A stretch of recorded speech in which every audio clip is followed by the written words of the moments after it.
సామెతలు 29వ అధ్యాయం 16 వరకు ధ్యానించుకున్నాం. 17వ వచనం,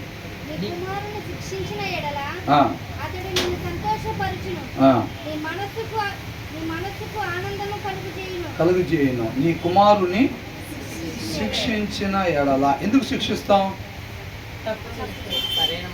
మన ఆఫీస్లో ఎవడో కసురుకుంటే ఇంకా పిల్లలే కాబట్టి ఇంటి దగ్గర మనం, అవునా, కాబట్టి వచ్చి ఆ ఫ్రస్ట్రేషన్ అంతా ఇక్కడ చూపించాలా?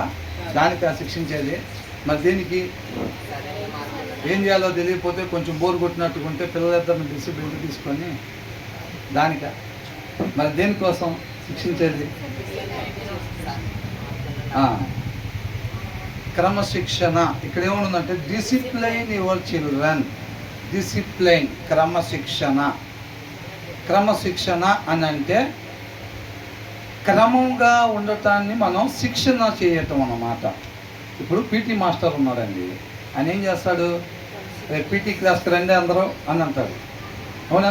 పీటీ క్లాస్కి రండి అందరూ అని అంటే వాళ్ళు ఏం చేస్తారు? అని పరిగెడతారు అందరూ. అటుగా ఇటుగా వాడు ఒకటి మెట్ల మీద పడిపోతాడు, ఇంకొకటి పోయి ఆ పిల్లలకు తగులుకుంటాడు, అవును కదా? పిల్లర్స్ ఉంటాయి కదా, వాళ్ళందరూ కలిసి ఒకటేసారి స్పీడ్గా పరిగెట్టి, పిల్లలకి పీటీ అంటే ఇష్టం కాబట్టి పరిగెట్టుకుంటూ వెళ్ళి ఒకటి చూసుకోకుండా ఫస్ట్ వెళ్ళి ఆ బాల్స్ తీసుకోవాలి పీటీ రూమ్లో అని చెప్పి పరిగెట్టుకుంటూ వెళ్ళి వాడేమో ఆ పిల్లలు గుద్దుకుంటాడు, ఒకడేమో ఆ మెట్ల దగ్గర కింద పడతాడు, ఒకరికొకటి తగులుకొని కింద పడతారు. అప్పుడు ఏం చేస్తాడు ఆయన? ఇలా కాదు, ఈసారి నుంచి ఎప్పుడు పీటీ క్లాస్ వచ్చినా సరే నేను విజులోదంగానే పీటీ క్లాస్కి రండి అంటే ఈ ఫస్ట్ బెంచ్ దగ్గర నుంచి లైన్గా, అవునా, ఈ ఫస్ట్ బెంచ్ దగ్గర నుంచి వీళ్ళు రావాలి, ఫస్ట్ వాళ్ళ వెనకాల అక్కడి నుంచి జాయిన్ అయిపోవాలి, వాళ్ళ వెనకాల అక్కడి నుంచి జాయిన్ అయిపోవాలి, అక్కడి నుంచి జాయిన్ అయిపోవాలి, అది అయిపోగానే వాళ్ళు రావాలి, తర్వాత వాళ్ళు రావాలి, తర్వాత వాళ్ళు రావాలి, అట్లాగా లైన్లో రావాలన్నమాట. అప్పుడు ఎవరన్నా పడతారా? పడరు. అప్పుడు ఈయన కూడా ఆ పడిపోయిన లేపే పని ఉండదు, వాడు దానికుండా పరిగెట్టుకుంటే ఆపే పని ఉండదు, అవునా? ఇప్పుడు గొర్రెలు కాసే వాళ్ళు కూడా ఏం చేస్తారు? అవి వెళ్ళిపోతూ ఉంటారు, రోడ్డు మీద పరిగెట్టి దాన్ని అటు ఇటు అటు పరిగెడతా ఉంటారు. అదే వాళ్ళు లైన్లో వెళ్ళటం నేర్పారు. కొన్ని చోట్ల ఇప్పుడు మన కానూరు దగ్గర కానీ ఇటు పొద్దున పూట ఈ హాస్టల్లో నుంచి పిల్లలు ఆ క్యాంపస్లోకి వెళ్తూ ఉంటారు. రోడ్డు యువతలో క్యాంపస్, రోడ్డు అవతల ఒక్కొక్కసారి రోడ్డు యువతలో క్యాంపస్ ఉంది, కొద్దిగా ముందుకు వెళ్ళిన తర్వాత 6వ బిల్డింగ్ 7వ బిల్డింగ్ ఇంకో క్యాంపస్ ఉంటుంది.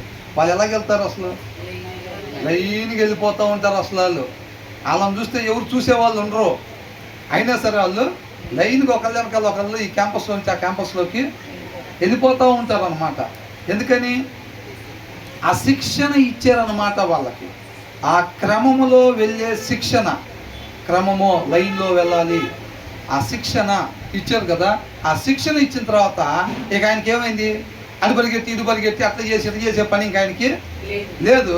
ఆయన నెమ్మదిపడవచ్చు అన్నమాట, ఆయన నెమ్మదిపడవచ్చు. ఇక్కడ ఏమంటున్నారు? Discipline your son and he will give you rest అన్నాను. క్రమశిక్షణ, క్రమముగా ఉండేదాన్ని మనం శిక్షణ చేయటం, తర్ఫీదు నేర్పించటం. మన జీవితం మరి మనకెందుకు చెప్తున్నారు ఇది? మన లైన్లో పోయటం అంటే ఏంటి? వాక్యమే మన జీవిత విధానము, వాక్యాన్ని అనుసరించటం. ఇక్కడ క్రమము అనేది వాక్యము. ఒక మనిషి ఉండాల్సిన విధానము వాక్యాన్ని అనుసరించటము. వాక్యమే మనిషి క్రమం అన్నమాట, అవునా? క్రమశిక్షణ, వాక్యాన్ని అనుసరించటం ఒక శిక్షణగా పిల్లలకి నేర్పాలి. అర్థమవుతుందండి? అలా కానీ నేర్పినట్లయితే ఏమొచ్చిందంట? Discipline your son and he will give you rest. ఇక రోజు వాడు ఇటు పరిగెట్టి వాడి పిల్లలు తగలకుండా పడిపోయినోడిని లేకపోతే అప్పు చేసినట్టు అది లేకుండా పీటీ మాస్టర్కి ఏముండిద్ది? ఇంకా రెస్ట్ ఉంది. ఇప్పుడు తల్లులు కూడా పిల్లోడికి అన్నం తినటం నేర్పింది అనుకోండి, అన్నం పెట్టడం కాదు, అన్నం తినటం నేర్పింది అనుకోండి, అప్పుడు ఏమైంది? ఇక అన్నం వేసి పెట్టగానే వాడే కూర్చొని తింటాడు. తినటం నేర్పాలన్నమాట. అర్థమవుతుందండి? క్రమశిక్షణ నేర్పాలి. క్రమశిక్షణ, క్రమం, వాక్యము, వాక్యాన్ని అనుసరించటం నేర్పాలి. నువ్వు ఆ మాటలు మాట్లాడకూడదురా, ఈ మాటలు మాట్లాడాలరా, అలా కూర్చోకూడదు, ఇలా కూర్చోవాలి, అలా ప్రవర్తించకూడదు, ఇలా ప్రవర్తించాలి కాదు. ఆ జీవిత విధానం ఉంది కదా, వాక్యాన్ని అనుసరించటము అన్నం తినటం నేర్పినట్టుగా. ఇలా కలుపుకోవాలమ్మా, ఇట్లా పెట్టుకోవాలి, ఇలా తినాలి, ఏదైనా సరే కొంచెం రైస్ తీసుకోవాలి, తర్వాత కర్రీ పెట్టుకోవాలి, కలుపుకోవాలి, ఇలా నేర్పామనుకోండి ఏమైంది? ఇక అది రోజు అన్నం వేయగలనే తినేస్తారు. పిల్లలకు కూడా ఏం చేయాలని అంటే క్రమశిక్షణ, వాక్యాన్ని అనుసరించటం వాళ్ళ జీవిత విధానంగా నేర్పాలి. అలా కూర్చోకూడదమ్మా, ఇలా కూర్చోవాలి, అది మాట్లాడకూడదమ్మా, ఇది మాట్లాడాలి కాదు. అర్థమవుతుందండి? నువ్వు నేర్పాలి, ఇది మనిషి ఉండాల్సిన విధానము, దీన్ని శ్రద్ధ పెట్టి చదువు, అది నేర్పాలి పిల్లలకి. అదికేంటంటే ఇక దీన్ని నేను జీవించాల్సిన విధానము ఇది క్రమశిక్షణ. నువ్వు నేర్పేవనుకో, వాక్యాన్ని అనుసరిస్తా జీవించటం అనేది వాళ్ళకి నేర్పేవనుకో, ఇక నువ్వు కాపలా కలిసి పని లేదు. అర్థమైందండి? వాడి హాస్టల్లో జాయిన్ చేసిన వాడు ఏం చేస్తాడు? చక్కగా శ్రద్ధ పెట్టి వాక్యం చదువుకుంటూ ఉంటాడు, దాని ప్రకారంగా జీవిస్తూ ఉంటాడు. ఆ వాక్యమై ఉన్న దేవుడు తనలో ఉంటాడు కాబట్టి ఆ లక్షణాల ప్రకారంగా తను అక్కడ నడుచుకుంటూ ఉంటాడు. అది హాస్టల్లో ఉన్నా, కాలేజీలో ఉన్నా, స్కూల్లో ఉన్నా, అది ఇంటి దగ్గర ఉన్నా, ఎలా కూర్చోకూడదు, ఎలా కూర్చోవాలి మొత్తం దాంట్లో ఉండిద్ది. ఏం మాట్లాడాలి, ఏం మాట్లాడకూడదు కూడా మొత్తం దాంట్లో ఉండిద్ది. అది మొత్తం అప్పుడు నువ్వేం చేయాలి? ప్రతి చోట కాపలా కాసే పని లేదు. అది మాట్లాడకూడదు, ఇది మాట్లాడాలి, అలా ప్రవర్తించకూడదు, ఇలా ప్రవర్తించాలి, అది ఇది. నువ్వు ఇక విధానం, ఆ క్రమం నేర్పేవు కదా. ఆ క్రమం నేర్పేవు కాబట్టి ఇక నువ్వు వాడికి అన్నం వేసి కాపలా కాయాలా? నువ్వు వాడికి అన్నం వేసి పెట్టి నువ్వు సాయంత్రానికి కావాల్సిన కూరగాయలు కట్ చేసుకోవచ్చు వేరే గదిలో. ఎందుకని? నేర్పే కాబట్టి వాడు తినేస్తాడు ఇంకా నీట్గా. అర్థమైందండి? ఆ క్రమం నేర్పాలన్నమాట. అర్థమవుతుందండి? అది చెప్తున్నాడు. అప్పుడు ఏమవుతుందంటే and he will give you rest. ఆ విధానం, వాక్యాన్ని అనుసరించటం నేర్పాలి పిల్లలకి. పిల్లలు పెంచడం అంటే ఏంటి? నాన్న దోశలు 3 తిన్నావా? నువ్వు దోశలు పెట్టి జ్ఞానాన్ని ఎతకొద్దు, పట్టు చూడు. ఏం చూడాలి? శరీరం చూడు. ఎదుగుతున్నాడా పిల్లడు? ఓకే, చేతులు లావుతున్నాయా, కాళ్ళు లావుతున్నాయా, పొట్ట పెరుగుతుందా పిల్లోడికి? 3 పెట్టాల్సిన దోశల దగ్గర 5 పెడితే ఏమైంది? బాగానే పెరుగుతుంది. అట్లయితే పొట్ట, అవునా? బాగానే పెరుగుతున్నారు మనుషులు. మనం ఏం చేసాం? శరీరానికి కావాల్సింది పెట్టి పిల్లోడు జ్ఞానం ఉంటున్నాడా? ఆత్మీయమైన మాటలు మాట్లాడుతున్నాడా? పిల్లలు చక్కగా ఇట్లాగా ఉంటున్నారా? ఆత్మీయంగా ఉంటున్నారా? నువ్వేం పెట్టావు? శరీరానికి ఆహారం పెట్టావు. ఏం పెరిగిద్ది? శరీరం పెరిగిద్ది. మనోళ్ళు ఏం చేస్తారంటే శరీరానికి ఆహారం పెట్టి మళ్ళీ ఆకలేస్తున్నాం పిల్లలకి 1 గంటన్నర తర్వాత అని చెప్పి ఆలోచించుకుంటా దానికి కూడా రెడీ చేసి మళ్ళీ పెట్టి 3 పూటలు నువ్వు పెట్టి మళ్ళీ స్నాక్స్ ఒక 2 పూటలు పెట్టినప్పుడు నీకు అవుట్కమ్ ఏమొచ్చింది? శరీరం పెరుగుతూ ఉండిద్ది అన్నమాట. మనోళ్ళు ఏం చేస్తారంటే శరీరానికి కావాల్సింది పెట్టి ఆత్మీయంగా కావాల్సిందని ఎదుగుతూ ఉంటారు. వాళ్ళల్లో ఎక్కడ కనపడిద్ది? మరి ఆత్మీయంగా వాళ్ళల్లో కనపడాలని అంటే మనం ఏం చేయాలి? ఆత్మీయ ఆహారం పెట్టాలి. అవునా? రే వాడు అది చదివాడా లేదో, వాడు పలానా అధ్యాయం ఇప్పుడు చదివాడా, జెనసిస్ చదివాడా, లేకపోతే చదివాడా, వాడి క్రమంలో ఇవాళ ఏం చదవాలి అసలు లెక్క? అవునా? వాడు ఇక్కడ దాకా చదివాడు, నిన్న దాకా చదివాడు, ఇవాళ ఏం చదవాలి లెక్కవాడు? దాని తర్వాత ఏం చదవాలి? ఏ బుక్ చదువుదాం అనుకుంటున్నావు? నాన్న సాయంత్రం ఏం తింటారు, సాయంత్రం స్నాక్స్లో ఏం తింటారు అని అడుగుతాం. మరి సాయంత్రం ఏం చదవాలి, నువ్వు ఏం చదువుదాం అనుకుంటున్నావు అని అడుగుతావా? మరి ఆత్మకు ఆహారం మరి శరీరానికి అయితే పెట్టేస్తాం, ఆ వార ఆటోమేటిక్గా మనుషులు పెరుగుతూ ఉంటారు. అవునా? ఆత్మకి మరి రేపు పొద్దున వాడు ఏం చదవాలి? మరి ఆ బుక్ అయిపోయింది కదా, బుక్ తర్వాత ఏ బుక్ చదవాలి?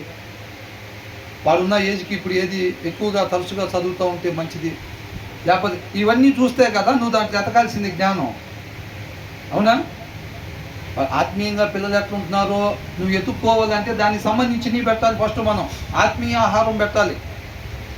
అవునండి? శరీరానికి పెట్టి ఆత్మీయతకు సంబంధించింది ఎతికితే దొరికిద్దా? అది దొరకదు, అది దొరకదు. కాబట్టి మనం ఏం చేయాలంటే వాళ్ళకి ఆత్మీయంగా, మనకి అవుట్కమ్ ఏం కావాలి? ఆత్మీయంగా ఉండాలి. ఆత్మీయత మెయిన్. అర్థమవుతుందండి? అదేనా రాస్తుంది? ఆత్మీయత మెయిన్. ఒక పూట భోజనం చేయకపోయినా పర్వాలేదు కానీ ఆత్మకు ఆహారం పెట్టకుండా ఉండకూడదు. కాబట్టి ఆత్మీయత మెయిన్. కాబట్టి దానికి అవసరమైతే శరీరం లోబడే దానికోసం అవసరమైతే దీనికి మాన్పించాలి. అవసరమైతే ఒక పూట అయినా అవసరతను బట్టి. పిల్లలు కూర్చోలేకపోతున్నారు అనుకోండి, లేకపోతే మనమైనా కూర్చోలేకపోతున్నాం, బైబిల్ తీసి చదవాల్సిన టైము పొద్దున్న చదువుదామా అంటే 10ంటికి ఫుల్గా తినేసబ్బో ఇప్పుడు చదవబుద్ధి అవట్లా. మధ్యాహ్నం 3ంటికి చదువుదాం అంటే మధ్యాహ్నం 3ంటికి కూడా ఇప్పుడు చదవబుద్ధి అవట్లా. ఎందుకు చదవబుద్ధి అవట్లా? పొద్దున్న 10ంటికి చూసినా ఫుల్గానే ఉంటుంది వ్యవహారం, మధ్యాహ్నం 3ంటికి చూసినా ఫుల్గానే ఉంటుంది, రాత్రి 10:30కు చూసినా పడుకోవాల్సిందే అంటున్నాం. మరి ఎప్పుడు చదివేది? దాన్ని చెక్ చేసుకోవాలి. పిల్లల్ని బైబిల్ చదువు అని అంటాం, బైబిల్ చదువుకోండి అమ్మ కొద్దిసేపు అని అంటాం. వాళ్ళ శరీరాలు సహకరిస్తున్నాయా లేదో చూసుకోవాలి మనం, అవునా? వాళ్ళు జాగ్రత్తగా కూర్చొని శ్రద్ధ పెట్టి చదవగలుగుతున్నారా, వాళ్ళ శరీరం సహకరిస్తుందా అనేది చెక్ చేసుకోవాలి. అలా కాకుండా మన వాళ్ళకి కడుపు నిండా పెట్టేసి తీసుకొని బైబిల్ చదవండి అమ్మా అంటే వాళ్ళు కాదు, వాళ్ళు పెట్టినంత 5 దోశలు మనం తినేసి మనం చదవమంటే,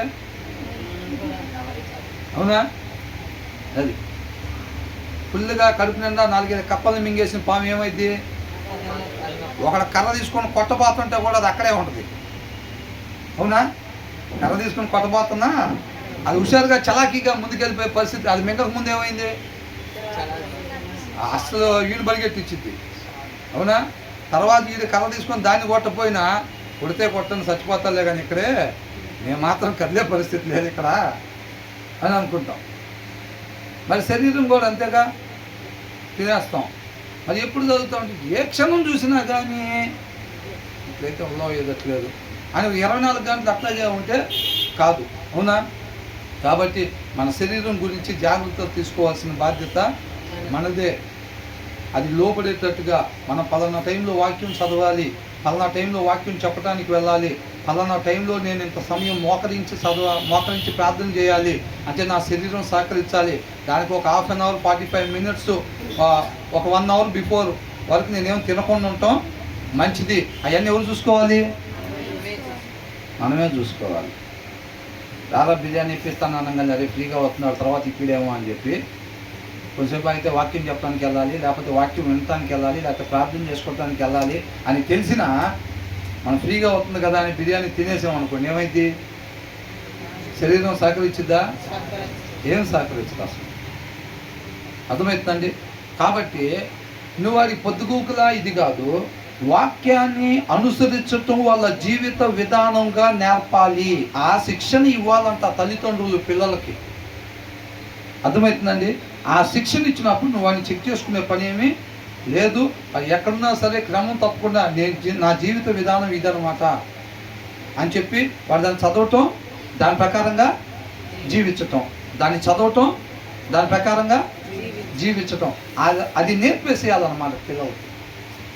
అప్పుడు అది పరిగెత్తి గిన్నె పట్టుకొని ఇటు పరిగెత్తి గిన్నె పట్టుకొని తల్లి వెళ్ళి పెట్టే పని లేదు. ఆ తినటం అనేది నేర్పించినప్పుడు తనకు రెస్ట్ దొరికిద్ది అన్నమాట. ఆ పీటీ మాస్టర్ కూడా క్రమంలో వెళ్ళటం ఎప్పుడైతే ఆయన శిక్షణ ఇచ్చుకుంటాడో పిల్లలకి ఆయనకి రెస్ట్ దొరికిద్ది అన్నమాట, అర్థమవుతుందండి? కాబట్టి క్రమశిక్షణ, క్రమము. మనిషి జీవితంలో క్రమం అంటే ఏంటి? లైన్కి వెళ్ళాలంటే స్ట్రైట్ లైన్ అంటారు, అక్కడ స్ట్రైట్ అనేది ఒకటి ఉంటుంది. మన జీవితంలో స్ట్రైట్ లైన్ అంటే వాక్యాన్ని అనుసరించడమే స్ట్రైట్ లైన్. కాబట్టి దాని ప్రకారం వాక్యాన్ని అనుసరించుకుంటా వెళ్ళటం అనేది వాళ్ళకి శిక్షణ ఇవ్వాలన్నమాట పిల్లలకి. సండే స్కూల్ దగ్గర నుంచి చిన్ననాటి నుంచి పిల్లలకు నేర్పాల్సింది అది. కాబట్టి నాన్న ఇట్లా కథలు చెప్తా, చందమామ కథలు చెప్తా, తాతయ్య దగ్గరికి వెళ్ళు. తాతయ్య దగ్గరికి వెళ్తే ఏం చెప్తాడు? ఒకరోజు రాజు ఉన్నాడు, ఆయనకి 7 కొడుకులు ఉన్నారు, వేటకెళ్ళారు, చేపలు తెచ్చారు, ఒకటి ఎండలేదు, ఎండబెడితే అది ఇదని చెప్తారు. అవి ఎక్కడ ఉపయోగపడతాయి వాళ్ళకి, అవునా? పిల్లలకి చిన్ననాటి నుంచి చెప్పాల్సింది వాక్యము శ్రద్ధ కలిగి చదవాలి, అర్థమైందండి? దాని ఇంపార్టెన్స్, దాని ప్రాధాన్యతని తెలియపరచాలన్నమాట. కాబట్టి దాన్ని వాళ్ళు చదువుకుంటా దాని ప్రకారంగా ఉంటారు. మనం 20వ సంవత్సరంలో పోయినా, 40వ సంవత్సరంలో పోయినా, 60వ సంవత్సరంలో పోయినా నష్టమేమీ లేదు. అన్నం తింటూ నేర్పిన తర్వాత మనం ఉన్నా లేకపోయినా పర్వాలా. మనం లేనప్పుడు కూడా ఎక్కడన్నా అన్నం తినాల్సి వస్తే ఏం చేస్తాడు? చక్కగా కలుపుకొని తినేస్తాడు. అట్లా కాకుండా బంగారు కొండే 40 ఏళ్ళు వచ్చినా కానీ అన్నం కలిపి పెడుతున్నావు అనుకో, రేపు దారిలో పోయేటప్పుడు పుట్టిక్కని పోయామనుకో ఏమైంది? బాబుకి అన్నం తింటాం రాదు, ఇక ఏమైపోతాడు? న్యాయాధిపతుల్లో ఆ దినాల్లో న్యాయాధిపతి లేనప్పుడు ఏమైంది? అది ఇష్టం వచ్చినట్టుగా వాళ్ళు ఉన్నారు. వీడు నువ్వు అది నేర్పలేదు కదా, నువ్వు ఆ శిక్షణ ఇవ్వలేదు కాబట్టి నువ్వు ఉన్నంతకాలం అట్లా కూర్చోకూడదు, అట్లా మాట్లాడకూడదు, అట్లా చూడకూడదు అని అంటావు. నువ్వు లేనప్పుడు ఆయనకి నచ్చినట్టు కూర్చుంటాడు, ఆయనకి నచ్చినట్టు మాట్లాడతాడు. అవన్నీ ఏమైతే ప్రతిదీ కూడా లెక్కలోనికి వచ్చింది. కాబట్టి ఇక్కడ అంటున్నారు, డిసిప్లైన్ యువర్ సన్, క్రమశిక్షణ నేర్పు, క్రమంగా వెళ్ళటం శిక్షణ చేయాలి. And he will give you rest, he will give delight to your heart అని అంటున్నారు. అంటే నీ హృదయంలో ఆనందాన్ని కలుగు చేస్తాడు. తల్లిదండ్రుల హృదయంలో ఆనందం ఎప్పుడు కలిగిద్ది పిల్లల గురించి? నువ్వు ఏదైతే వారి నుంచి ఎక్స్పెక్ట్ చేసావో అది జరిగిద్ది, దాని ప్రకారంగా వాళ్ళు ఉంటారు. పిల్లలు వాక్యాన్ని అనుసరిస్తున్నారు అనేది మనకు తెలిసినప్పుడు తల్లిదండ్రుల హృదయాల్లో నిజమైన జాస్ ఏంటంట, పిల్లలు వాక్యాన్ని చక్కగా శ్రద్ధ పెట్టి చదువుతా దాన్ని ఎప్పుడైతే అనుసరిస్తున్నారో అది తల్లిదండ్రులు చూసినప్పుడు వాళ్ళ హృదయంలో నిజమైన ఆనందం కలిగిద్ది. నువ్వు ఆ శిక్షణ ఇవ్వకపోతే నీకు రెస్ట్ లేదు. నువ్వేదైతే పిల్లల నుంచి కోరుకుంటున్నావో అది నీకు వాళ్ళ జీవితంలో కనబడదు. అర్థమవుతుందండి? వాళ్ళు వాక్యాన్ని అనుసరించటం అనేది వాళ్ళ జీవితంలో కనబడదు. వాళ్ళు క్రమముగా వెళ్ళటము అంటే వాక్యాన్ని అనుసరించటం అనేది వాళ్ళ జీవితంలో కనబడదు. వాళ్ళు వాక్యాన్ని అనుసరించకపోతే ఏమైంది? మూర్ఖుల్లాగానే ఉంటారు. అప్పుడు రేపు తీర్పు దినాన ఏమైంది? తండ్రికి దూరంగా ఉండాల్సి వచ్చింది. ఇంకా అంటే నిత్య నరకంలో ఉండాల్సి వచ్చింది అన్నమాట. అర్థమవుతుందండి? కాబట్టి మనిషి రొట్టె వల్ల మాత్రమే కాకుండా దేవుడి నోట నుంచి వచ్చే ప్రతి మాట వలన అది లాగి దవతల నుంచి అవతలకి. రొట్టెలు లాగలేవు, జీడిపప్పులు లాగలేవు, అవునా కదా? కాబట్టి అవసరమైనంత వరకు తినాలి. అందుకనే మనిషి రొట్టె వలన మాత్రము కాకుండా అని రాశారు. రొట్టె దేనికి బడికి రాదు, రొట్టె తినకూడదని చెప్పలా, అవునా? కాబట్టి రొట్టె వలన మాత్రం కాకుండా దేవుడి నోటి నుంచి వచ్చే ప్రతి మాట వలన. కాబట్టి మనం ఏం చేయాలంటే పిల్లల్ని పెంచే దేవుడు కూడా మీరు గమనించినట్లయితే దేవుడికి కూడా మనం పిల్లలం కాబట్టి ఆయన కూడా మనల్ని సేమ్ వేలో నడుపుతూ ఉంటాడు, సేమ్ వేలో డీల్ చేస్తూ ఉంటాడు. అదే విధముగా క్రమశిక్షణ చేస్తూ ఉంటాడు, ఆ శిక్షణ నేర్పుతూ ఉంటాడు మనకి. అర్థమవుతుందండి?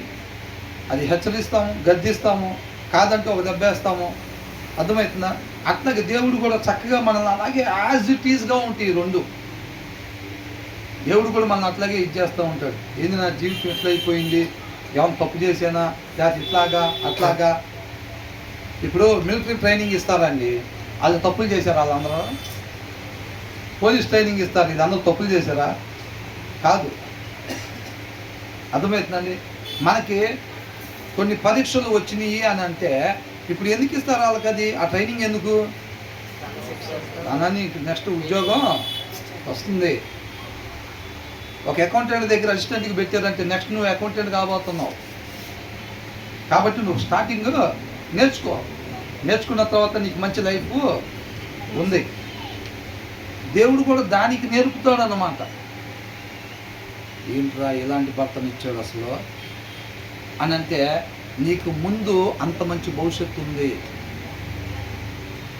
హోంగార్డ్కి ఇప్పుడు వాళ్ళు ఏమంటారు, ప్రధానమంత్రి పక్కన ఉంటారు కదా, ఎస్పీజే అనేది అంటారు కదా, జెడ్ సెక్యూరిటీ. ప్రధానమంత్రి దగ్గర ఉండే వాళ్ళని ఎస్పీజే అనేది అంటారు అంటారు. ఇప్పుడు హోంగార్డ్కి వాళ్ళకి ఒకటే ట్రైనింగ్ ఇస్తారా? వాళ్ళకి చాలా కఠినంగా ఉంటుంది ట్రైనింగ్, చాలా అంటే చాలా కఠినంగా ఉండిద్ది వాళ్ళకి. ఎందుకు అంత కఠినమైన ట్రైనింగ్ చేస్తాను వాళ్ళకి?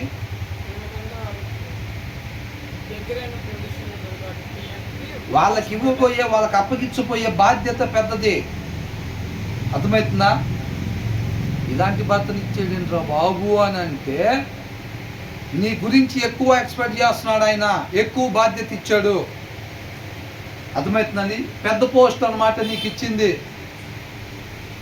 ఇలాంటి భార్యని ఇచ్చాడు ఏంట్రా బాబు. అసలు వాళ్ళ భార్య చూస్తే అట్లా ఉంది, వీళ్ళ భార్య చూస్తే ఇట్లా ఉంది, ఒక మాట చెప్పంగా నేనే తట్టుకున్నారు, ఇక్కడేందిరా నాయన ఇట్లా ఉందంటే ఎందుకంత ట్రైనింగ్? పెద్ద బాధ్యత దాన్ని మనం ఎరగాలన్నమాట. ఆయన హృదయాలోచన ఎరగాలి. అంతేలే కానీ అరే వాళ్ళకి చూస్తేనేమో హోంగార్డులకు అది ఇచ్చారా, మనం చూడరా గోడ ఎంత ఎత్తు పెట్టారు దీన్ని దూకాలంట మనం. వాడికి ఏమో చిన్న 4 అడుగులు గోడ పెట్టి దాన్ని దూకంటున్నారు. మనకు చూస్తేనేమో 15 అడుగులు గోడ పెట్టినా దాన్ని దూకాలంట. మనం ఏమన్నా న్యాయమేనంటరా? లేదు వాళ్ళకి ఇచ్చే జీతం ఎంత, వీళ్ళకి ఇచ్చే జీతం ఎంత? అవునా కదా? అందుకని కాబట్టి దాన్ని అర్థం చేసుకోవాలి. కానీ పార్షాలిటీ రా ఆయనకి మంచోడు కదరా సార్ అసలు.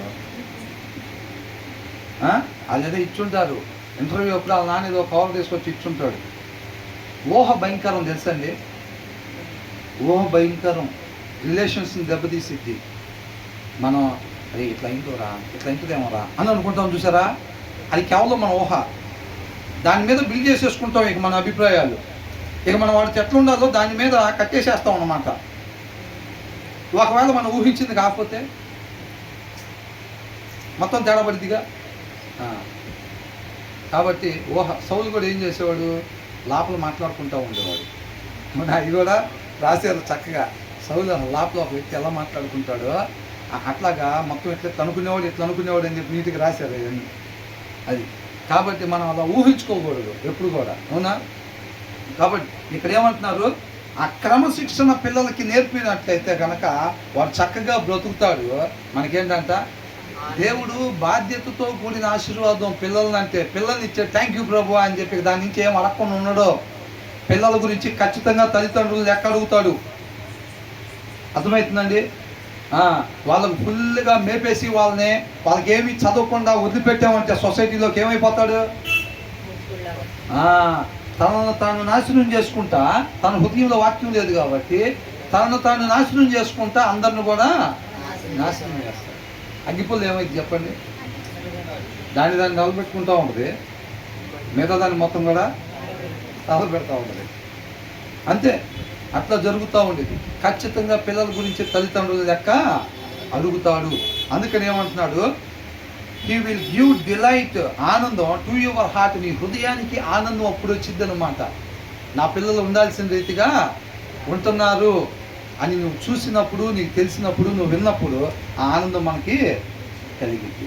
కాబట్టి అది పాపం ఇష్టపడుతుందా, మన అమ్మాయి ఇష్టపడుతుందా, వాక్యం చదవటం ఇష్టపడుతుందా, వాళ్ళు టీవీ చూసుకోవటం ఇష్టపడుతున్నారు అని అనుకుంటే, ఈ లాక్ ప్రేమ ఉందనుకోండి ఏం చేస్తాం,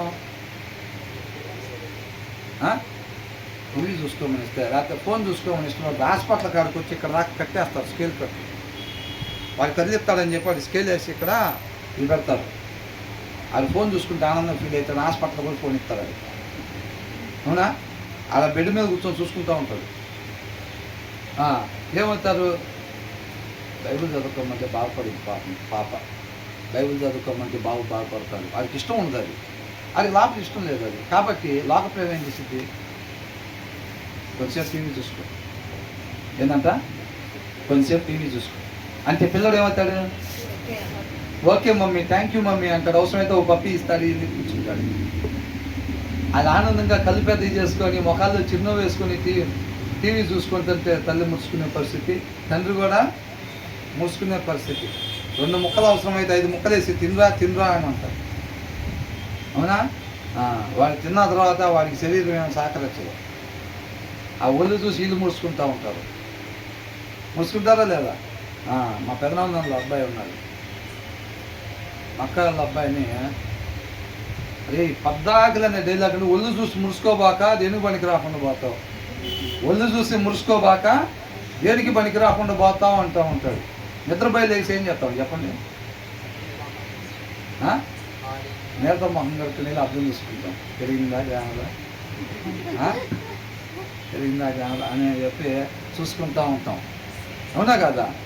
ట్యాబ్కి వస్తారు, ఫుల్ అద్దాలు కావాలి. షోకేస్లో ఎందుకండి ఫుల్ అద్దం ఎందుకు, చేతులు పెరిగినాయా, కొత్త పెరిగిందా, ఫస్ట్ కొత్త సరికి పెరిగింది, జాగ్రత్తగా పెరుగుతుందా లేదా, అది చూసుకుంటా ఉంటామా లేదా, ఫుల్ అద్దాలు కావాలి మనకు. అందుకని దేవుడు శరీరం దేనికి ఇచ్చాడు, ఇవాళంతా కష్టపడి ఈ 12 గంటలు అంటే 12 గంటలు నిద్రపోయినా కానీ, మనం 8 అవర్స్ నిద్రపోయినా కానీ మిగతా టైంలో పని చేసుకుంటే మళ్ళీ తర్వాత రోజుకు పనిచేసే శరీరం ఇచ్చాడు ఆయన.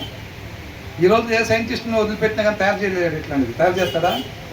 తయారు చేయలేడు. కాబట్టి ఆయన అట్లాగే ఇచ్చాడు. దాన్ని ఉపయోగించుకోవటానికి ఇచ్చాడు, దాచుకోవటానికి ఇచ్చాడా? దాచుకోవటానికి కాదు, దాన్ని ఉపయోగించుకోవటానికి ఇచ్చాడు. దేవుడి చిత్తాన్ని నెరవేర్చడానికి ఇచ్చాడు. సాఫ్ట్వేర్ ఉద్యోగి కంప్యూటర్ ఇస్తామో అది ఆన్ చేస్తే దాని సర్వీస్ అయిపోతూ ఉండిద్ది, వాడేసినట్టుగా ఉండిద్ది అని చెప్పి దాన్ని వాడకుండా అట్టగా అట్టు పెడితే ఏమైంది? సాఫ్ట్వేర్ పని జరుగుతూ ఉండిద్దా? దీన్ని కూడా అంతే.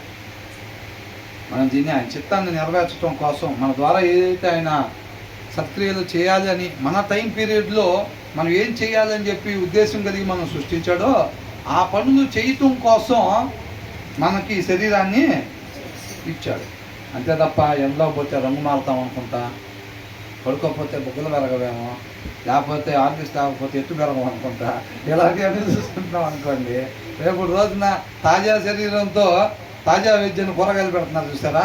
తాజా బాడీ అని ఎట్లా పెట్టినా అలసిపోయిన బాడీని పెట్టినా కానీ ఏమైనా తేడా ఉంటుందా? రేపు అక్కడ తాజా చెక్ చేస్తారా? అట్లే ఉండదు, అవునా? కాబట్టి ఇక్కడ ఏమంటున్నారు? ఆ క్రమశిక్షణ వాక్యాన్ని అనుసరించటం వాళ్ళ జీవిత విధానంగా చిన్నప్పటి నుంచి పిల్లలకి నేర్పాలి. సమూయేలుకి ఏం చెప్పిందంట? ఊరకనే తీసుకుని వచ్చి, అరే ఇది దేవుడి మందిరం రా, ఇక్కడ పాస్టర్ గారి నుంచి వాక్యం చెబుతూ ఉంటారు, జనాలన్నీ ఇక్కడ కూర్చుంటారు, అయిపోయిన తర్వాత స్నాక్స్ పెడతారా, 10 ఇంటికి వెళ్దామని చెప్పిందా? అట్లా తీసుకొస్తాననిందా? నేను అక్కడికి తీసుకొచ్చానంటే మళ్ళీ ఇంక వెనక్కి తీసుకురాను. అలా సిద్ధపాటు చేసి పిల్లల్ని తీసుకొస్తాననింది. సిద్ధపాటు చేసిద్దంట. అక్కడికి తీసుకొచ్చిన తర్వాత ఎప్పుడైతే సమూయేలుని పరిచయం చేసిన తర్వాత సమూయేలు ఏం చేశాడంట? అక్కడ సమూయేలు అక్కడ ఆయనకు నొక్కెను అని చెప్పి రాస్తుందన్నమాట. ఎక్కడి నుంచి వచ్చింది? శిక్షణ చేసిందన్నమాట తల్లి. ఇటు నుంచి చూసినా అంతెత్తే, ఇటు నుంచి చూసినా కానీ అంతే ఉండేటట్టుగా 3x3 మంచంలాగా, 6x6 మంచంలాగా అట్లా తయారు చేసుకొచ్చింది ఆ సమూయేలుని. అట్లా కాదు తయారు చేసుకొచ్చింది, ఆ శిక్షణ నేర్పించుకుని వచ్చింది అనమాట. అర్థమైందా? సమూయేలుని అక్కడ వదిలిపెట్టంగానే కింద పడి దొల్లాడి ఆ వెనకబడి వచ్చాడా? కాబట్టి శిక్షణ ఇచ్చిందనమాట. జీవిత విధానం ఏంటి, నీ జీవితం పట్ల, నీ పుట్టుక పట్ల దేవుడి ఉద్దేశం ఏంటి, అది మొత్తం కూడా చెప్పిందనమాట. చెప్పి నేర్పింది, శిక్షణ ఇచ్చింది, అవునా కదా? మనం కూడా పిల్లలకి అట్లా ఇవ్వాలి. అంతే తప్ప ఊరకనే పెట్టేసి పంపించేసి తేపకి 5 తినిపించి, ఆ వస్త్రాలు కొనిపించి, 6,000 రూపాయల డ్రెస్సులు కొనిపించి, అట్లా చేసి ఎట్లా చేసి పంపించి పెళ్లి చేసిన తర్వాత అమ్మా మా అత్తది ఇట్లా అనిందేమో అంటే, అట్లా అనకూడదే. ఎప్పుడు అట్లా చెప్పేది? అట్లా అనకూడదే. మా మామ పెద్ద బిల్డప్ ఇస్తున్నాడు, మన ఇంట్లో మంచాలు లేవనుకుంటున్నాడు, సోఫాలు లేవనుకుంటున్నాడు, ఆ సోఫాలు అట్ట కూర్చోవాలి ఇట్ట కూర్చోవాలి అంటున్నాడే, అందుకనే దులిపేసా మామని అంటే అట్లా దులపకూడదే. ఎప్పుడు చెప్పేది? ఇక్కడ నేర్పాలి. చిన్ననాటి నుంచి శిక్షణ ఇవ్వాలి, ఇక్కడికి పంపించుకోవాలి. దీని దగ్గర పంపిస్తే అత్తగారిని ఎట్లా చూడాలి, తల్లిగారిని ఎట్లా చూడాలి, మామగారిని ఎట్లా చూడాలి, నాన్నగారిని ఎట్లా చూడాలి, అన్నగారిని ఎట్లా చూడాలి, అక్కగారిని ఎలా చూడాలి, ఓవరాల్గా నేను ఎలా ఉండాలి అసలు అనేది మొత్తం కూడా ఇక్కడ ఉండిద్ది. క్రమం ఇక్కడ ఉండిద్ది అమ్మ. క్రమం దగ్గరికి పంపించాలి, అవునా? చదువు రావాలంటే పిల్లలకి చదువు చెప్పే వాళ్ళ దగ్గర పంపిస్తామా లేదా? కాబట్టి క్రమశిక్షణ ఇవ్వటం అంటే క్రమం దగ్గరికి పంపించాలి. క్రమం అంటే ఏంటి? వాక్యము. పిల్లల్ని వాక్యం దగ్గర పంపించు. అక్కడ అప్పుడు పెళ్ళైన తర్వాత అత్త ఇట్లా మాట్లాడిందమ్మా మీ అమ్మాయి, పెళ్ళి 3 రోజులు కావట్లేదు నన్ను పట్టుకొని ఇట్లా కనింది, 1 వారం రోజులు కావట్లేదు మా ఆయన పట్టుకొని ఇట్లా కనింది, ఈ రావన్నమాట ఈ కంప్లైంట్స్. ఎందుకని? చదువు నేర్పలా, అంటే క్రమం నేర్పలా, వాక్యం నేర్పలా. ఎగ్గు పప్పులు, ఎగ్గు దోశలు కమ్మగా పెట్టి చుంజని పెరిగారు. అమ్మటే వివాహ సమయం వచ్చింది, వయసు వచ్చింది, ఇచ్చి పంపించారు. ఇక ఏమి లేదు, న్యాయాధిపతి లేకపోతే ఏమైంది అనిపించింది, మొత్తం చేయటమే. అవునండి, ఇక ఏం లేదు. ఆమె తలపడతా మొత్తాన్ని తలపెట్టింది, ఇల్లంతా చక్కగా నీట్గా తలపెట్టిద్దా లేదా? అది అట్లాగైపోయిద్ది అన్నమాట. బాల్యం నుంచే పిల్లల్ని క్రమం దగ్గరికి పంపించాలి. ఇక్కడికి అట్ ద సేమ్ టైం అంటే పిల్లల వాడికి అంటున్నారు, మనం పోయే పని లేదన్నమాట అనేది కాదండి. ఇక్కడ ఒక మాట, చివరి మాట ఏమని రాశారు అక్కడ? నీ హృదయంలో నువ్వు కోరుకునే ఆనందం, నువ్వు అసలు నీ హృదయంలో అది ఉద్దేశం కలిగి ఉండాలంటే ఫస్ట్ నువ్వు ఉండాలి, ఆ క్రమం నువ్వు నేర్చుకొని ఉండాలి. ఎంతకాడికి పిల్లలు పంపడం కాదుగా, మనం పోవాలి, మనం నేర్చుకోవాలి. మనం కూడా పిల్లలమే కాదా దేవుడి దృష్టిలో? మనము పిల్లలమే, మన పిల్లలు కూడా పిల్లలే, అందరం పిల్లలమే. క్రమశిక్షణ, క్రమం నేర్చుకోవాలి, వాక్యాన్ని అనుసరించటం నేర్చుకోవాలి. పిల్లలే కాదండి, మనం కూడా వాక్యాన్ని అనుసరించటమే మన జీవిత విధానం కావాలి. ఆ ఉన్న 5గురిలో నలుగురు అట్లా ఉంటున్నారు డాడీ, నలుగురు ఇంటి పక్కన వాళ్ళందరూ ఇట్లా ఉంటున్నారు కదండి. మన జీవితంలో పరిమాణం క్రమం వాళ్ళు చేసేది క్రమమా లేదా ఇది క్రమమా? వాక్యం క్రమం. వాక్యంలో ఏముందో మనం అదే చేయాలి. 5గురిలో ఉన్నా, 50 మందిలో ఉన్నా, 100 మందిలో ఉన్నా ఏం చేయాలంట? వాక్యములో ఏది ఉందో మనం అదే చేయాలంతే. అక్కడ 99 మంది అట్లా చేస్తున్నారు కాబట్టి మనం కూడా అట్లా చేయటానికి వీలు లేదు. ఎందుకంటే ఈ లోకానికి మనం వెలుగు, నువ్వు క్రీస్తుని కనపరచాలి ఆ 99 మందికి. అర్థమవుతుందండి? అందుకని నీకు అతన్ని చక్కటి డాడీని ఇచ్చాడు. చక్కటి డాడీ అంటే ఆ యాంకర్లో ఫస్ట్ ఉక్కుకి బెల్టు, తర్వాత ఉక్కులకి షర్ట్లు ప్యాంట్లు. ఏంటంట? ఆ యాంకర్కి ఫస్ట్ ఉక్కుకి ఏమో బెల్ట్ ఉండిద్దంట, మిగతా తర్వాత ఆడికి. అందుకనే చక్కటి డాడీని ఇచ్చాడు, చక్కటి మమ్మీని కూడా ఇచ్చాడు. ఏంట్రా ఇలాంటి డాడీని ఇచ్చాడు? వాళ్ళ డాడీ అయితే అంత బాగా చూసుకుంటాడు పద్దాకలా, మా డాడీ ఏంట్రా? ఆ తర్వాత అర్థమైంది. అప్పటికి డాడీ చిన్నగా చదువుకుంటాడు. చదువుకున్న తర్వాత రే అందుకురా చెప్పింది నా డాడీ ఆ రోజు. ఏంట్రా డాడీ, థ్యాంక్ యూ డాడీ అని చెప్తానికి లేడు. అవునా కదా? నేను చెప్పా కదా, మా స్కూల్ టీచర్లు చెప్తుంటే అసలు లేకుండా ఉంటే బాగుండేదిరా అనుకున్నామని. నాకు తర్వాత తెలుస్తుంది, జ్ఞానం వచ్చిన తర్వాత అదే అసలు ఎక్కడున్నారా బాబు, నా కోసమే ఏర్పాటు చేశారు వాళ్ళని అనిపించింది. వాళ్ళు ఆ రోజున చెప్పకపోతే ఈ పాటికి అసలు ఎట్లుండేవాడిని అని అనిపించింది. కానీ అప్పుడేమనిపించింది, అసలు లేకుండా ఉంటే బాగుండేవారు ఎక్కడ తెచ్చారని. సోమవారం ఎగ్జామ్ పెడతామనంటే ఈ 2 రోజులు ఏదైనా అయితే బాగుండేది అనుకునేవాళ్ళు. ఏంటంట ఈ 2 రోజుల్లో ఏమండి కొంతమంది బయటికి చెప్తున్నారు, కొంతమంది చెప్పకుండా ఉంటారు. చెప్పనంత మాత్రాన అదే మంచిది కాదండి. పిల్లలు ఆ తత్వం అప్పుడు అలా ఉండిద్ది. 6 సబ్జెక్టులు ఉంటాయి. 2వ సబ్జెక్టు అయిపోయిన తర్వాత ఆల్రెడీ ఎగ్జామ్ పెడతామంటారు సోమవారం మంగళవారం. తర్వాత 4వ సబ్జెక్ట్ వీళ్ళు వస్తారు, ఈయన కూడా వచ్చామంటున్నాడు, ఈయన కూడా ఎల్లుండి ఎగ్జామ్ పెడతామంటాడు. అవునా? మరి టీవీ ఎవరు చూస్తాడు ఇంటికాడ? మనకు అది కదా, మన లోపల అది దప్పికున్న తత్వం మనకు దేని మీద ఉంది? టీవీ మీద ఉంది. ఎవడెవడు వాళ్ళ షార్ట్లు అప్లోడ్ చేస్తాడో అవన్నీ ఎవడు చూస్తాడని పెట్టారండి మాలాంటి వాళ్ళ కోసం అన్న ఉద్దేశాలు మనకున్నాయి. వాళ్ళకేమో 2 ఎగ్జామ్లు అంటే వీళ్ళకేం పోయింది, వయసు అయిపోయింది, ఇది షార్ట్స్ చూడలేరు, ఏం చూడలేరు, చూద్దామన్నా కనపడదు, ఇలా సరిగ్గా ఇంగ్లీష్ అర్థమవుద్దు, ఎగ్జామ్లు అంటారు అదంతా అని అనుకుంటాం. తర్వాత తెలిసిద్దా లేదా? కాబట్టి మన క్రమశిక్షణ ఇవ్వాలి. మనం అందరం కూడా దేవుడికి పిల్లలం కాబట్టి జీవితంలో వాక్యాన్ని అనుసరించటమే మనం క్రమంగా ఆ శిక్షణ తీసుకోవాలన్నమాట. అవునండి? అలా తీసుకున్నట్టయితే చక్కగా దేవుడు కూడా సంతోషపడతాడు. ఇక్కడ డిలైట్ టు యువర్ హార్ట్ అని అంటే ఏం చేస్తాడు? నా కుమారుడు నువ్వు జ్ఞానాన్ని పొందుకో, నేను నా హృదయంలో సంతోషం కలిగిద్ది అంటున్నాడు దేవుడు. అన్నారా లేదా?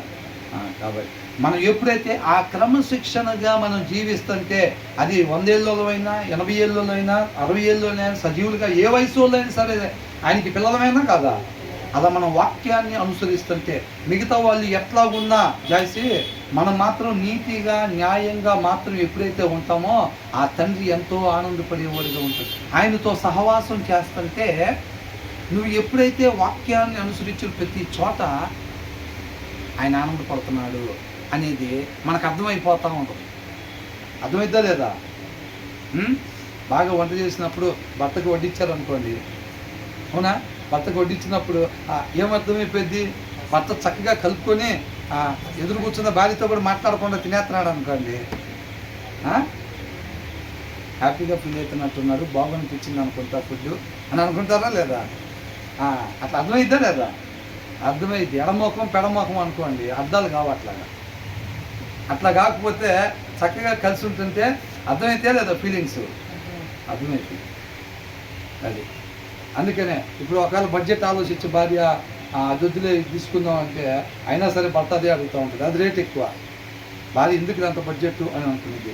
కాకపోతే వాళ్ళిద్దరు సహవాసం కలిగి ఉండేటప్పుడు లేదు అదైతే నాకు బాగుంటుంది, జనరల్గా అదైతే ఆమె ఇష్టపడింది, కాకపోతే బడ్జెట్ దృష్టి ఇట్లా ఉంటుంది కాబట్టి అని భర్త ఏది తీసుకుంటాడు, అదే తీసుకుంటాడు. అర్థమైతే లేదా, ఆ సహవాసం మీద అర్థమైతే అన్నమాట. కాబట్టి మనం ఆయనతో ఎప్పుడైతే మనం వాక్యాన్ని అనుసరిస్తూ ఉంటామో ఆయన్ని మనం ఆనందపరిచే వారంగా ఉంటారు. అంతకన్నా గొప్ప ధన్యత ఏమైనా ఉందా మనకి? ఇంకా ఇక అంతకన్నా గొప్ప ధన్యత ఏమీ లేదు. ఒక వస్తువు ఇప్పుడు దేనికోసం అయితే తయారు చేసుకున్నారో, ఏ ఉద్దేశం కొరకు అయితే తయారు చేసుకున్నారో ఆ ఉద్దేశం కొరకు అది ఉపయోగపడుతుంటే అది మంచి వస్తువు, అవునా? మనం కూడా ఏ ఉద్దేశం కొరకు మనం తయారు చేసుకున్నాడో ఆ ఉద్దేశం కొరకు కానీ మనం జీవిస్తున్నట్టయితే కనుక చక్కగా మనం మంచి మార్గంలో వెళ్తున్నట్టే అని అంటున్నాడు. కాబట్టి మనమైనా సరే ఆ క్రమంలో నడవాలి, పిల్లల్ని కూడా ఆ క్రమంలో నడిపించాలి. కాబట్టి ప్రతి తల్లిదండ్రులు కూడా చక్కగా వాళ్ళకి వాక్యం చదువుతున్నారా, ఏం చదువుతున్నారు, పొద్దున పూట ఏం తింటారు, రాత్రి అనుకుంటారు పొద్దునే పిల్లలు వెళ్ళాలని అంటే ఏం తినేళ్తారు, అది రెడీ చేయాలా లేదా, మరి మధ్యాహ్నానికి బాక్స్లోకి రెడీ చేయాలా లేదా, ఇది పొద్దునే రెడీ చేసుకుంటారు, పొద్దునే చక్కగా టిఫిన్ చేస్తారు, టీ తాగుతారు, మధ్యాహ్నానికి ఇంకేం రెడీ చేయాలో చూసుకుంటారు, సాయంత్రం పిల్లలు వస్తున్నారనగానే ముందే రెడీ చేసుకుంటారు. అట్లాగే వాక్యం కూడా ఆత్మీయ జీవితంలో కూడా పిల్లలకి ఇట్లా చెప్పాలి, ఇది చదవమని చెప్దాము, శ్రద్ధ కలిగి ఈ రకంగా ఒక ప్లాన్గా చక్కగా చదువుకోమని చెప్దాము అని చెప్పి మనం పిల్లల పట్ల ఆ క్రమం నేర్పాలన్నమాట, అవునా కదా, అది చేయాలి. తర్వాత ఏమంటున్నారు, దేవోక్తి లేని ఎడల జనులు కట్టులేక తిరుగుదురు. దేవోక్తి లేని ఎడల జనులు కట్టులేక తిరుగుదురు. ధర్మశాస్త్రం అనుసరించు